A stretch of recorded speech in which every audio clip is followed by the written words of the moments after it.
The five of them continued onward. Gradually, they couldn't make out that this hall once belonged to a spacecraft. All the sides were filled with secretions, there were even big holes on the walls.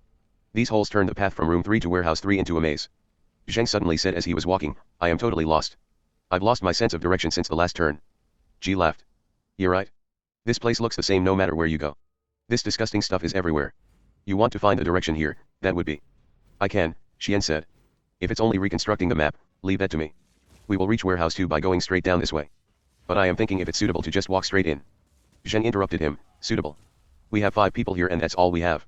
Don't try to trick the majority into agreeing with you then force someone to be a bait or something. You know what they call it when the majority bullies the minority legally. That's fascism. Shit, if you want to be the bait I will instantly agree with it, but don't use other people's lives as disposable. Xian replied calmly, I can be the bait, but can you guarantee that you can kill the queen immediately when she appears? If you don't want anyone to be the scout then come up with another plan. As the tension between these two grew, Lan interjected with a smile, don't be so serious. Actually I don't think it's effective to have someone scout. The aliens are intelligent, they are skilled in sneak attacks. If only 2 people were walking together, then they will attack the one nearest to them. But if they see one person walking in front while 4 people are on the back with firearms, they won't come out like idiots. They will probably sneak attack the 4 on the back first. What do you think of this deduction? Xian bit his finger and said, your deduction is correct. Is my mind starting to become disordered due to fear and nervousness? Then I won't voice any more opinions. I will continue leading the way. Zheng looked at Xian's back, then turned to Zero. Zero, the previous few times I felt a sense of danger when I encountered aliens. I remember you and Kappa also have this ability to sense danger. Whoever senses danger first, opens fire in that direction, okay. I am feeling in danger now as if something is staring at us. It feels cold, like it is regarding us as food. This feeling is terrible. Know why Xian is getting so anxious? He's probably feeling the same thing. To be honest, I feel so agitated that I want to start shooting at all directions. Zheng looked at Xian again. This man was still looking so emotionless and calm, but when Zheng carefully looked at his eyes, he could see agitation and fear, emotions that wouldn't appear on an intelligent person like him. The 5 of them had reached the end of the hall. In front of them was a wide open area. The floor was covered in alien secretions. Other than that, there were several dozen big cases. It seemed like this was warehouse 2. Zheng was still pondering Zero's words. Suddenly his heart tensed, and he raised his head. There were 4 unconscious people hanging upside down on the ceiling. The 2 middle-aged men and that young man and woman. Their whole body was covered in white secretions aside from their head. Xian looked up following Zheng, then immediately said, Zero. Shoot them down. Doesn't matter if you kill them. Then he immediately turned to Zheng. What's our mission? Kill all the aliens. There are definitely aliens inside them, so we must kill them before the queen appears. Otherwise even if we manage to kill the queen, her blood will corrode the spacecraft. So we have to be out of this place as soon as the queen dies. But what if the aliens within them suddenly hatch? Do we still have to chase those 4 little aliens? Zheng watched as Zero raised his gun and shot at them. He nodded silently. You're right. I don't have anything to say, we are all just struggling. I will only save my mercy for my comrades, don't think of me as so stubborn. Xian smiled, he raised his head to look at those 4. Zero had already gunned down 2 people, the other 2 were about to get shot down.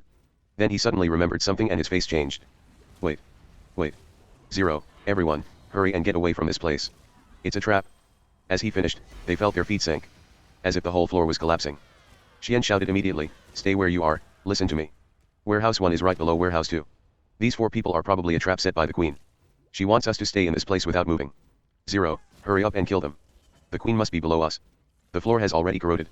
Everyone. Just as Zero finished shooting the other 2 people, the floor under them let out a grating sound. Before they can react, the whole floor collapsed. Fortunately that thick layer of secretion saved them. Even though they fell from 10 meters high, the secretion kept them from getting any injuries.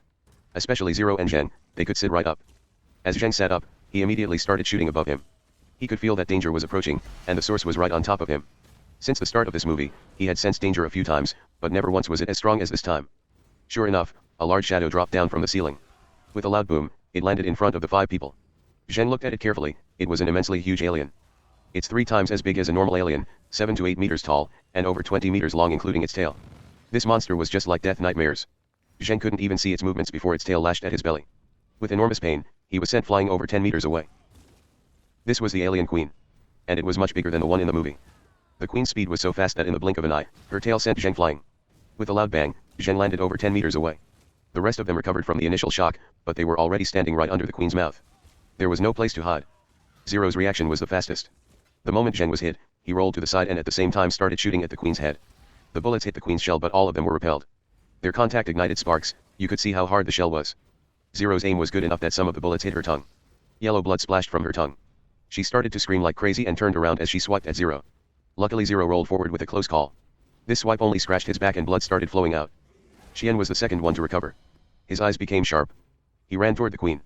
When he was several meters away from her, he accurately hit the queen's tongue with dual pistols. Consecutive shots crushed the front of the tongue into pieces. The queen's scream got even louder. She lashed her tail at Qian. Before he could even react, the tail hit his left shoulder and knocked him over to one of the cases 10 meters away. His whole body got embedded into the steel case. Zero never stopped shooting with his submachine gun. He kept circling on the side of the queen, avoiding her tongue and tail. But no matter fast he ran, the queen was faster than him. She suddenly turned around and, as Zero tried to roll away, her claw had already gotten a hold of his left arm. At the same time that tongue shot into his right arm, no, it crushed his right arm. Zero's right arm totally disappeared. Ah! Zero let out a painful cry. Blood flowed out from his mouth. A piece of his lung had also disappeared in the attack, resulting in blood in his breaths. Fortunately, the queen didn't immediately kill him, instead she started devouring the flesh of his right arm. Lan only recovered after Zero's cry. She raised the Desert Eagle with trembling hands and started pulling the trigger. It was an unlimited ammo weapon after all. The power of this gun actually shot through the queen's shell. Even though it didn't seem to damage her all that much. It created over 10 little holes on the queen. The queen threw Zero away and turned to Lan Ng. Then she started screaming. Zheng didn't die from the attack. Even though he was hit by the tail unprepared, his body was much stronger than a normal person. The attack only cut through the skin of his belly and the intestines, but didn't cut him in half. When Zheng landed after the attack, his body went into a frozen state. Aside from feeling pain, he couldn't move his body. So he could only watch the battleground when Zero started attacking, and Qian got knocked away. The queen crushed Zero's right arm, and now as the queen faced Lan Ng, Zheng was growing more and more anxious. And as he lost more and more blood through his broken intestines, he was starting to go unconscious. I will die, I am going to die right now. No, I can't die here, I want to live on, go back to the real world alive, go back with Lori, no matter what I have to live, I don't want to die. Zheng felt that sensation of something within him unlocking again. Loads of information streamed into his brain, including how long he can last in this state, how to recover his strength as soon as possible, how to use the blood energy that he had, and much more information on how he can survive. Ah! Zheng stood up. His instincts took control of the blood energy and circulated it through his whole body. This increased his vitality temporarily. Then he tied a knot with his intestines, so that they wouldn't hinder his movements. That pain was originally unimaginable, but at this moment, it felt more like a stimulant. The pain constantly stimulated him, keeping his mind conscious. The queen was now running toward Lan Ng, her claw swiped at the two. Ji knocked Lan away as he tried to roll away. But the queen was faster. Lan barely got away, but the queen caught Ji during his roll. She held him up with a claw pierced into his left chest. Ji coughed out a lot of blood. It's uncertain if his heart was injured or even if he was still alive. Zheng's eyes were bloody red. He pulled out the steel bar from behind him and charged at the queen at incredible speed. Every step he took crossed several meters. As he approached the queen, he jumped up over 3 meters high. He pulled the grenade's ring with his teeth and stabbed the bar into the queen's waist. At the same time, a claw knocked him away. With the explosion came the queen's cry. The grenade blasted a large hole in the monster's waist. Zheng was knocked several meters away, but he didn't fall to the ground. Instead he kicked at the ground and jumped right back to the queen's direction. He didn't pause a bit despite his whole right arm dripping in blood. That swipe from the queen caught his right arm and the claw took over half his right arm when it pulled away. Immense pain struck him. A normal person would have fainted from the pain, but the moment Zheng felt pain he instinctively blocked off the pain signals. Yet, he knew he didn't have much time left. Blood. Yes, blood. A human will go into a coma after losing 20% of his blood. And losing a third will be fatal. Zheng didn't know how much blood he had lost already. He started bleeding since the first encounter with the aliens. Then when his belly and intestines were cut off, he suffered a massive hemorrhage. Losing his right arm just then only bled a little. The amount of blood in his body was probably reaching its limit. But the lack of blood was only one of the dangers he was in. The other danger was genetic breakdown from unlocking his constraint. Every time after unlocking the genetic constraint, aside from the pain, he could feel that his whole body was breaking down. It was almost impossible for a normal organism to unlock the genetic constraint because big alterations in genetics were in themselves fatal to the organism. And this time when he was facing the queen, he unlocked the constraint by a deeper state than the previous 2 times. He knew he didn't have much time left. Critical injuries, loss of blood, genetic breakdown, any of those could erase him from this world. If he failed, it didn't even need to be the queen that kills him. He was already halfway towards death. Must finish the battle within 3 minutes. Zheng rushed to where he dropped his rifle. The other steel bar was in Lan's hands, so in comparison the rifle's location was closer and the better choice. The queen had lost her shell at the waist, even a semi-automatic rifle could damage her. The only thing he had to be aware of was the queen's attacks. That speed and power weren't something he could withstand for even a hit. The queen screamed. That grenade wasn't too powerful. If it had exploded on her shell instead of inside the queen's body, then it wouldn't have even broken open the shell. As she saw Zheng running in her direction, she growled then raised her tail and lashed at Zheng. As Zheng picked up the rifle, he could hear the sound of the lash approaching his head. He immediately stood up without thinking. It was impossible to dodge it, so instead taking the hit with his head, had rather make use of his remaining right arm. Wasn't there still a fraction of his right arm left? With a thump, he felt like his right chest had been hit by a truck. Blood gushed out from his mouth and new information appeared in his head. Right rib suffered a comminuted fracture, bones pierced into his right lung, internal bleeding, and insufficient oxygen. He would die in 2 to 3 minutes. Zheng went all out. The moment the queen's tail hit him, he clamped onto the tail with his right arm desperately. Even though it wasn't too tight, he avoided getting knocked away again. He swung for a semicircle on the queen's tail then landed on the other side of the queen, the side where her shell was broken. He immediately aimed the rifle at her waist. With a few shots, yellow blood gushed out from the waist. The blood might be terrifying to normal people, but Zheng could resist the corrosion a bit. Blood got onto his body and burnt his skin black. It didn't corrode his body like it did to Ji's arms. The real danger was the queen's follow-up attacks. Zheng gritted his teeth and jumped at the queen. Since he was risking his life anyway, he might as well give the queen a little surprise. Die. Zheng jumped at the injured part of the queen's waist. He stomped his feet into her flesh, stabbed the rifle into her waist, and started firing. The queen's growls gradually weakened. After about 10 shots, the queen got him off her waist. And before he fell to the ground, her claw got a hold of him. The claw pierced through his left chest, and he gushed out more blood. Lan. Give me the steel bar. Zheng was exhausted by this point. All those actions had squeezed the last bit of his potential. His chi was almost gone, the blood energy was being used to keep his body alive, his consciousness was fading. It was the will to live on that supported him, but even this was coming to an end. Lan suffered the least injury among them. Even though the injury on her shoulder looked scary, it was nothing compared to the others. She immediately got herself up upon hearing Zheng, then ran at the queen's direction without even looking at her. At the same time, gunshots came from the side of the queen. Zero was lying on his stomach, throwing up blood, but he kept shooting at the queen's waist with the submachine gun. Before he got a few shots off, the queen's tail knocked him away. He was on the brink of death. Lan kept running toward the queen, but the queen must have felt that Lan wasn't a threat. She banged Zheng against the corner of one of the steel cases. Zheng could hear the sound of his spine breaking in half. Aside from the immense pain, he realized he had lost all sensation of his body below the belly. His whole body was bent at a sharp angle. Don't want to die, I don't want to die. Zheng started roaring. His final struggle before death allowed him to gather a small amount of chi on his left hand. He also forced all the blood energy into his hand. Then he clawed at the queen's shell. Inch by inch, the corrosive property of blood energy appeared for the first time. His fingers clawed 5 holes on the queen's shell. Zheng. Catch. Lan's speed was rather limited. When she saw Zheng's body get snapped, she rushed over and at the same time threw the steel bar toward him. Right after she threw the bar, the queen's tail stabbed into her chest and opened up a large hole in the middle of her chest. It seemed like she wasn't going to live much longer either. Zheng forced the claw off him before the steel bar arrived. Then he bit at the queen's shell, while his remaining left hand caught the steel bar. Yet simultaneously, the queen's other claw slapped at him and totally crushed his lower body. That slap split his body in half. Zheng couldn't feel pain anymore. He bit onto the queen's claw and wouldn't let go of it, afraid that he would fall to the ground. He didn't have legs anymore, if he fell off, then he wouldn't be able to do anything even with the steel bar. This was his last chance. His consciousness was fading, Zheng could feel his body turning cold. He knew this was the prelude to dying. It was said that someone could struggle for several minutes after being bisected at the waist. If it was in a frozen place, some people could even struggle for over half an hour. But he had already suffered critical injuries. After his waist was cut, he was about to die any second now. Since he couldn't move his mouth, he tried to place the grenade's ring over the queen's claw. Then he pulled it, but before he had time to do anything else, he heard an attack coming toward his head. It was either the other claw or the tongue. Pop, pop. A few gunshots came from not far away. Xian stood trembling next to a steel case. One of his arms was broken in half. His waist was bent at a weird angle. These gunshots came from Xian's remaining hand. He accurately hit the queen's tongue again. His short-distance aiming was proven to be excellent again and the pistol he chose was exceptionally powerful. These shots broke off the front part of the tongue and changed the tongue's direction. The tongue barely scratched the side of Zheng's head. Hurry up and do what you need. My vision is going blind. Xian shouted while shooting non-stop.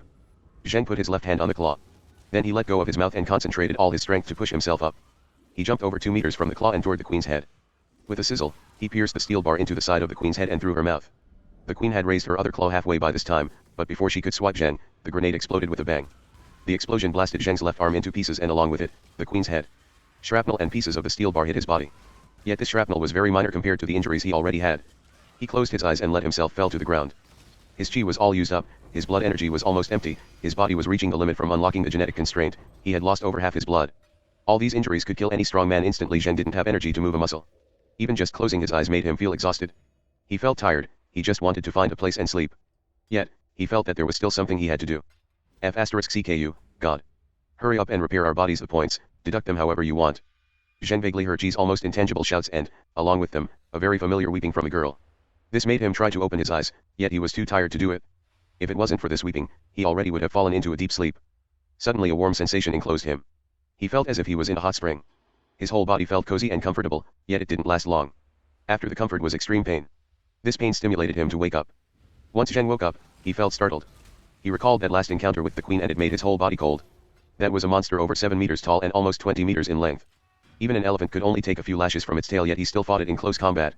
The whole thought of it scared him. It wasn't until now that he had a look at the surroundings.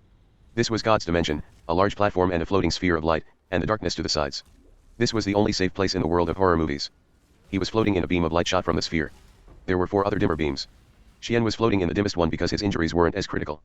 Then it was Zero and Ji. The luminescence of Lan's beam was just below his. 4. Zheng counted again. Yes, only 4. Kampa wasn't in this platform. That Russian mercenary didn't make it.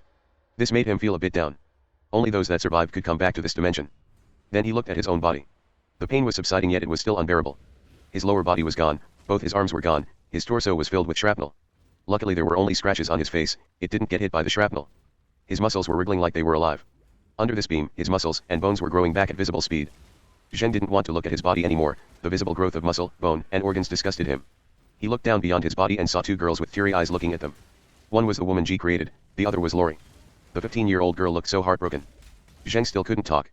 His throat was cut by shrapnel. He opened his mouth at Lori and tried to send his message with his lips. Even though he didn't know if she could understand it. I came back alive, Lori, I kept our promise, and came back alive. The repair process took 2 hours. Zheng's repairs took the longest, everyone else's finished after an hour. As his repair finished, the beam suddenly changed from sunlight color to a green light. Zheng kind of understood that this was God repairing his genetics. He still couldn't explain what condition he was in after unlocking the genetic constraint. In that state, a lot of information rushed into his brain. Even though he could only reach this state during combat, it was still terrific. At least he survived after unlocking it.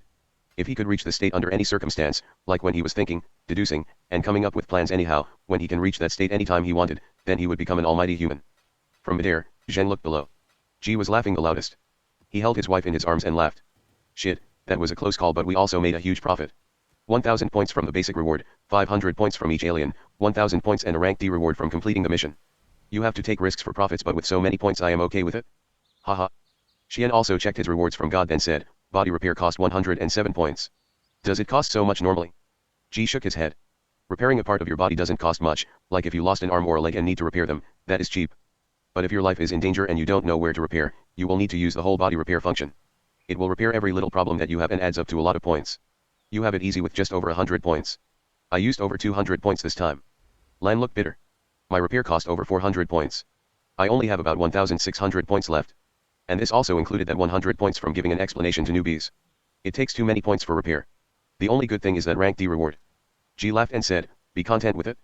Movies like this where God changed the plot usually end in a wipe. But we had 5 people survive. Do you really think it's that easy to get the rewards? Thank Zheng, otherwise we would be inside the Queen's stomach right now. The mention of the word Queen turned their face pale. But they survived after all, this was the most important thing. Zheng then closed his eyes and connected to God. A big list of rewards was listed in his brain, 1,000 basic points, 1,000 points from killing 2 aliens, 3,000 points from killing the Queen, 1,000 points, and a rank D reward for the mission. Other than these, there was also the line breaking the genetic limit, though aside from those words, there was no explanation. That was 6,000 bucks, no, 6,000 points, and the reward was also good stuff. Zheng got excited from it. But when he looked at the amount of points he had, he was dazed. Only 4,170 points left. He remembered having 276 points left from the last time. That meant his body repair cost over 2,000 points. This made him laugh bitterly. You can imagine how critical his injuries were. He felt lucky that God could still save him from that. Anyway, being alive and having 4,000 points made him feel fulfilled. He disconnected from God and enjoyed the healing process inside the green light. It took over an hour before he was lowered to the ground. Once on the ground, G gave him a big hug, then Lori jumped onto him crying. She immediately bit on his shoulder, tears dripping onto his body. She cared too much for her love and went through both extreme sadness and happiness in this moment. Plus she was only a 15-year-old girl. You can't expect a high school girl to get over issues concerning death so easily. Lan originally held out her arms as if she was going to run to him, but when she saw Zheng and Laura's faces, she put down her hands and stood aside with a smile. G laughed. Okay. At least pay attention to where you are if you want to make out. Haha. Everyone, I will take my leave now. If you have anything to say, wait till tomorrow morning. The trial this time was too dangerous. I will have my wife make you guys a big meal tomorrow. Then he picked up his woman and ran to his room. Zheng shook his head and said, you know how to activate your room, right? Use your imagination to design the room. Other people can't get in it without your permission. Oh right, about the points, wait till tomorrow, we will discuss how to use those points. If we had heavy firearms in this movie then we wouldn't have had so many casualties. Xian is definitely better than me in this field. We will discuss how to deal with future movies tomorrow. Then he picked up Lori just like G did and ran toward his room laughing. Xian's voice suddenly came from behind. Thank you for this time. You don't have to thank me, if you didn't save me with your gun at the last moment, we would have all been dead, so are we still allies? Haha. Zheng replied without turning his head around. Then he walked into his room laughing. Only 3 people were left in the platform, Xian, 0, plus Lan who had been staring at his back. Once inside the room, Zheng put Lori on the sofa. Her face had been turning red since outside on the platform. She closed her eyes as soon as she got into the room. As someone that just lost her virginity to Zheng, she immediately associated his actions with something, especially when Zheng put her on the sofa. Not here inside the bedroom, Lori said in a very light voice. Unexpectedly, Zheng didn't do anything weird. Instead he placed his head on her lap and just lay there without moving. Lori was surprised at first, then after a while, she put her hands on his head silently. Lori said in a low voice, I was worried about you, especially how you appeared in front of me. I was so scared. Zhen, I am scared. Nana said you will come back after a day. And maybe one of us will suddenly disappear, just like the other woman she knew. Or perhaps we will both disappear. I am scared that I might not ever see you again. Even if I am going to die, I want to see you one last time. She paused, then continued in a light voice. I've been thinking the whole day today, Zhen. If I didn't die back then you wouldn't be disappointed with reality, and wouldn't have been given the yes and no choice. You also wouldn't have gotten injured like this. I was scared when I saw you came back soaked in blood, and every part of your body was injured. Zhen, I am really scared of losing you. Lori couldn't continue anymore. She held onto his head and started crying quietly. Zheng felt tired. Aside from physical exhaustion, his heart was really tired. Struggling in that hopeless place, every step had to be carefully considered, every crisis he had to put his life on the line, up until that last fight of desperation. He had exhausted every little bit of his energy mentally. Once it was safe, he didn't even want to move a bit. He just wanted to lie on Laura's lap and rest. Won't die, Lori, won't die. All of us won't die. I promised you, I will bring you back to the real world, to watch that aurora, then cross the Pacific Ocean on a cruise, lie on the deck during midnight and count the stars, to see the statues at Easter Island, ponder all the secrets of mankind, then go listen to the pipe music of Scotland, and also pay tribute for the ancient civilizations under the Greek pantheon. Then we will go back to the Great Wall of China. We will walk up to Badaling holding hands. I will live no matter what. I haven't done any of these. I promised you we will live no matter what. A whole night without words. Zhen was too tired. He slept peacefully holding onto Lori. The next morning at 10 a.m., he slowly opened his eyes and saw Laura's face right in front of him. She was still sleeping with her eyes closed, but it was like their hearts were linked. Shortly after he opened his eyes, she woke up. Morning. Lori yawned. Zhen loved how she acted. In his memories, they sometimes slept together when they were about 11. When she just woke up, she would look so just like a cat. Before he realized it, he had already kissed her. That's dirty. Doing this so early in the morning, you pervert. You haven't even rinsed your mouth. Get away, you lay on me for a whole night already. Then it wouldn't matter if I lie a little longer. No, pervert. By the time the two of them came out from their room, it was already 12 p.m. Zheng saw there were already a few people standing on the platform. Xian, Zero and Ji stood in a circle. It seemed like they were discussing something. Considering Xian's ability, he realized something might have happened. He immediately grabbed Lori and ran over to them. Xian had changed to a new pair of glasses, dressed in black casual clothes. It looked normal, but the cold and expressionless face gave Zheng a different feel. Zero and Ji didn't change much, they both changed to new clothes. When they saw Zheng come over, they nodded. Xian was the first to speak. Once Lan comes, I will let you know my analysis. Before Zheng could speak, Lori said with a blush, Ji, where is Nana? Is she in the room? Ji laughed. She's making a fruit and cream platter with Lan. She had been talking about you since this morning. Lori pinched Zheng then hopped toward Ji's room. Shortly after, Lan came out laughing. Xian saw that the five of them were all there then said, I found 3 problems. First is human creation. According to the conditions, it seems like you can even create a god.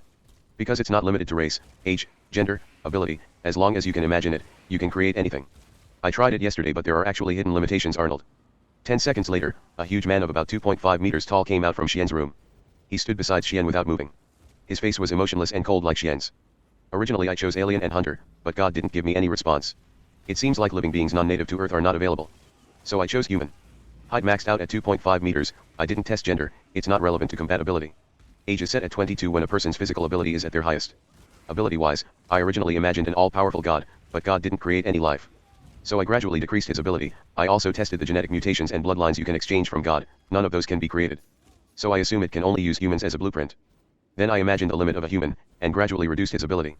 When he was about twice the physical fitness of a normal person, God created him. At the same time I also gave him the experience and personality of a special agent. Basically that's it. Because he looked strong, I gave him the name Arnold. Zheng and Ji laughed secretly. Little did they think that Xian would choose such a name. This is not the key point. Xian continued calmly. He can also get enhanced. I tried to let God give him a point of intelligence, and God actually did enhance him. Do you know what this means? It means that the being you create can definitely go into the horror movies. It only takes 500 points to create a fighter twice as strong as a normal person. Then the rewards from one movie can give you 2 such bodyguards. You were all wrong. The free human creation God gives you isn't to create women for sex, it's so you can protect your life, to give you a chance to create a bodyguard. Why do so many people die in this world? Especially the physically weaker people that are more likely to die. I think it's because a lot of people use the first 1000 points to enhance themselves, then use the free human creation for a woman. But what can you accomplish with 1000 points? Can it double your attributes? Why not make 2 loyal bodyguards instead? God actually gave you hints early on, how to survive when you are still weak. That's bodyguards. Such is a mortal's wisdom, the inferiority of human nature. Ji disliked Xian's tone. He said in a cold voice, so what if we are mortal's wisdom? So what if I F***ing created a woman? I am still living very well and it will just get better. You. Zheng stood in front of Ji and stopped him. You aren't ridiculing us out of boredom, right? Perhaps you may be right, God gave that gift for us to make a strong bodyguard, but that's only your speculation. What if the bodyguard can't follow you into the movies? Even if he can get in, can you guarantee that he can help you survive? When we enter the movies, we have to stand inside a beam of light about 1 meter in diameter. How many people do you think can fit inside it? Xian snapped his fingers, and replied calmly. Your reasoning ability is getting more capable, obviously reaching Lan's level. I don't have any intention of ridiculing you, but have you thought about why the movies have a limitation of 20 people? That's because a team needs different types of talents. If everyone's direction of growth is on enhancing their body, they can of course increase their survivability in the movies, but at the same time the team's abilities will lack diversification. If they encounter special situations, it will likely cause the whole team to wipe out. Then Xian took out a bag and opened it. The bag was filled with tools and little gears. He pointed to them and said, aside from finished products, you can also exchange these tools and materials from God. In other words, if you have the relevant knowledge and ability, you can create those high-cost items with minimal cost. You can even get around the limitation of rank rewards. But do you have this kind of knowledge and ability? Definitely no. People with these kind of talents are usually physically weak and has no means for combat. Then how are they going to survive at the beginning? The only answer is bodyguards. Similarly, the size of the beam that you just mentioned can just about fit 2 people in. In other words, why did God only offer one free chance to create a bodyguard? That's because you can only bring one into the movies. This is God's hint. People with special talents also have the means to protect their lives. This is probably what God tried to tell us. Amazing. He deduced all this with so little information. This kind of ability you can only describe him as non-human. Zheng and the others' eyes were filled with astonishment. They continued listening to Xian. So these 20 people should include all kinds of talents. I had been pondering how God chooses people. Other than being disappointed at the real world, God can actually also choose people with talents at every field. Yet there are people from young to old, people with real talents to housewives. God actually doesn't know who's more suitable for movies. That's why it selected people of all kinds, then let them go through natural selection. Perhaps this is the intention behind having newbies every time. So in order to let those people survive, the first human creation must not go to waste. A special agent bodyguard that's twice as strong as a normal person, I don't have to tell you how useful he can be in sci-fi movies, right? Xian paused, then packed up his bag. This is the first thing I wanted to say. If I die in the next movie, then when newbies join in the future, if they are craftsmen or worked in other non-laborious careers, you can tell them the correct usage of the first human creation. And not create women for sex. Ji was about to lose his temper, but Zheng stopped him. Perhaps you are very right, but I don't agree that creating the woman I love will be useless in horror movies. Mental support tends to be more useful than physical support. And God never stated the usage of the first human creation. In other words, this choice has infinite possibilities. No one can say with certainty that their hypothesis is correct, but I will tell this to newbies in the future. What's the second thing? To everyone's surprise, Xian actually smiled. He took out 5 printed documents, then handed them out to the other 4 people. These are the things you can exchange from God that I categorized. There are 4 categories. I wrote down the descriptions and functions of some practical items from low levels to high levels. Of course, some functions are just my guesses. This is the second thing, organize the exchange system. So we can know what we can exchange and better prepare for upcoming situations. This is also another speculation that I have. Perhaps we don't need to appear in horror movies. God probably wants us to experience dangerous situations, and force us to evolve in danger. It's only because horror movies are the most dangerous, that's why we experience a lot of horror movies. Some very dangerous sci-fi movies will probably appear also. Zheng got interested, then asked curiously, like what? What kind of sci-fi movies? Xian adjusted his glasses. Starship Troopers 1. If God put us in an arachnid colony and we don't have any heavy firearms on hand, I don't think we could survive. Of course God probably won't put us in a truly hopeless situation. But to prevent this from happening, I suggest that we equip ourselves with 3 weapons. Close combat weapon, rapid fire weapon, and heavy firearm. For close combat weapons, I suggest magical weapons. To be honest, I don't like to watch supernatural horror movies, because they have no scientific basis. I don't waste my brain on things that can't be explained. But the problem now is we are very likely going to face such horror movies. And in order to survive through them, I suggest a magical close combat weapon, that can both deal with normal life forms and also supernatural beings. Zheng did very well on this point. Your NA ring included a support ability and can attack supernaturals. Given your physical fitness, this is almost a perfect choice. Rapid fire weapons are used against enemies in masses, like zombies. For heavy firearms, I suggest Zero pick the ionic gauze sniping rifle. It accelerates bullets with ions. The enormous kinetic energy it generates can almost destroy anything in front of you. This weapon is still in the testing stage in the real world, but God already has the finished product. As to everyone else, I don't suggest you buy any heavy firearms. Because your ability in handling weapons is horrible. You're better off spending the points on special bullets for the rapid fire weapons. Like the new type of depleted uranium ammunition. Basically that's it for choosing weapons. I will add one last thing, these weapons can also damage supernatural beings. You just have to use magical bullets, but those will cost more than usual. Zheng praised him secretly. This was a real professional. He indeed never thought about any of these last time. Xian's words increased their chance of survival by a lot. Even though he didn't like some of Xian's methods, Xian was really a genius at analysis. Zheng took a look at the document, then said, but unlimited ammunition versions of these guns are all expensive. We don't have that many points to exchange for them. And the unlimited ammunition version of that gauze rifle needs a rank D reward and 5,000 points. Xian laughed. When did I say anything about unlimited ammunition weapons? Remember the first thing I said? Other than bodyguards, you can also exchange tools and materials from God. Gunpowder is very inexpensive, 1 point can get you 1 ton of high-quality gunpowder. And bronze and other metals are also very inexpensive. I can exchange the materials to assemble a workshop and manufacture bullets in mass. Even though we won't have unlimited ammunition, but as long as it isn't the worst possible situation, we should have enough bullets to deal with it. Those magical weapons are expensive, even though we can't create these items, we can at least exchange some bullets with magical properties to deal with possible situations. This is the second thing I want to say, our standard equipment. Zheng and the others exchanged looks, they could see the delight in each other's eyes. As long as they can live, even if it was just hope, that was enough to make them feel delighted. Zheng said to Xian with a smile. Then continue, Xian, you are really amazing, if it wasn't for you, we wouldn't be able to come up with these continue to give us surprises, what's the third thing? Xian bit his finger, then said, I found the option to go back to the real world even though it's only temporary and you have to pay a high price. But this is a way to confirm whether we entered this world with just our consciousness or whole body, and also confirm whether we can bring these things out to the real world, and bring our enhanced bodies back. Yes, I found the option to go back to the real world.